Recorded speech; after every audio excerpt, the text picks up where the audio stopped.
Welcome back to MMA Oddsbreaker. I'm Frank Trigg, sitting here in Las Vegas, Nevada right now, talking to Graham Afterburner Turner. He's getting ready to fight in Cage Warriors 56 here next week in London, England. How you doing right now, Graham? Yeah, I'm good. Yeah, just coming at the last week of my diet. How's the diet going? Yeah, it's just well, so the ups and the downs. Weight's been kind of going up and down for the last week, but I'm on track now. How's the weight? Like, are you 10 over right now? Are you 8 over right now? How much you over? About 7 kilos. Okay, Seven. so that's like 14 pounds. And Yeah. then the day of weigh-ins, how much you want to weigh on next week Friday when you wake up that morning before you start your final cut? How much you want to weigh? I'd say ideally I want to be 70. Okay. So 4 kilo in water. Yeah, so it's about you wake up about 8 pounds over. That's about the average set that everyone kind of does. What do you do the day of the fight to kind of relax yourself? 'Cause I know a lot of guys try to find different things to do. They have different patterns, different rhythms that they like to do the day of the fight before they have to take off for the arena. What's your day like the day of the fight? I just like to keep myself busy, Be down in London, it's quite good. You can just jump in the underground and go into town and have a look about shops and that, Just So you're not gonna stay in try, the hotel room and relax and rest. Or you get up and walk around a little bit. yeah, I like to get up and go about. Do you work out that morning before the fight? Do you get up and get a little workout in before?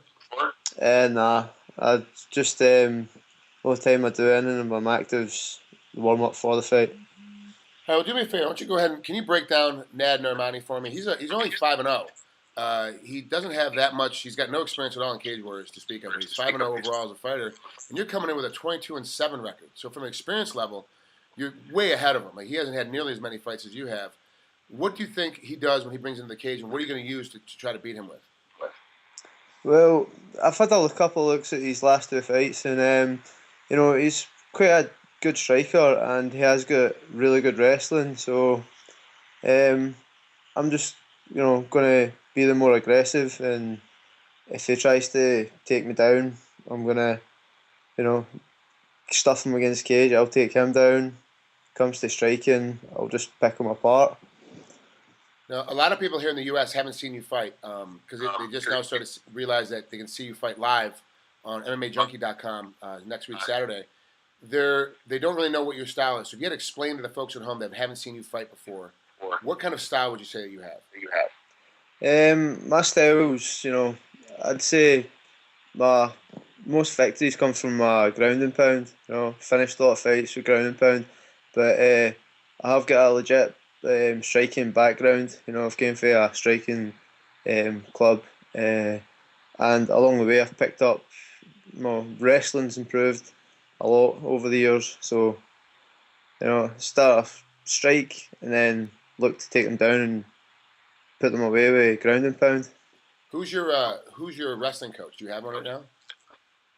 Well, kind of Paul McVeigh, and we've also got Kieran Malone. He's currently going for the Commonwealth team Oh, for Scotland.